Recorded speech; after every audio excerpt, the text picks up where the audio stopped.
జాను, నేను నీతో రాను, నీకు డైవర్స్ ఇస్తాను, నువ్వు నన్ను చంపినా కూడా నేను నీతో రాను, ఇక్కడ నుండి వెళ్ళిపో అంటూ జాను లక్ష్మి శ్రీనివాస్ లోపలికి వెళ్ళిపోయేసరికి నువ్వు రాకపోతే నేను బ్రతకను అంటూ జై తన గుండెల్లో షూట్ చేసుకోగా జాను లక్ష్మి శ్రీనివాస్ షాక్ అవ్వగా కుప్పకూలిపోయిన జైని లక్ష్మి శ్రీనివాస్ జాను కలిసి హాస్పిటల్కి తీసుకెళ్తారు. ఇక డాక్టర్ జై పరిస్థితి చూసి ఇలా చెప్తాడు, ఆ అబ్బాయి తల్లిదండ్రులు కానీ భార్య కానీ ఎవరైనా ఉంటే ఫామ్ పైన సంతకం పెడితే ట్రీట్మెంట్ చేస్తాం, లేదంటే ఆయన్ని బ్రతికించడం కష్టం అని డాక్టర్ చెప్పగా జాను ఆలోచిస్తూ ఉంటుంది.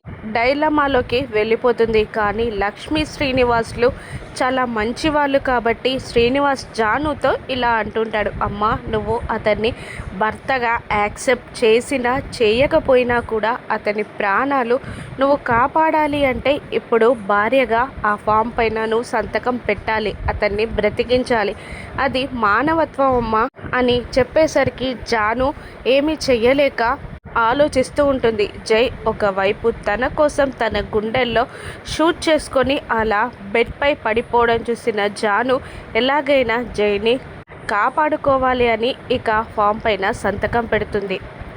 జైకి భార్యగా సంతకం పెడుతుంది జాను. జై కోలుకుంటాడా? గుండెల్లో దిగిన బుల్లెట్తో జై బ్రతికి బయటపడతాడా?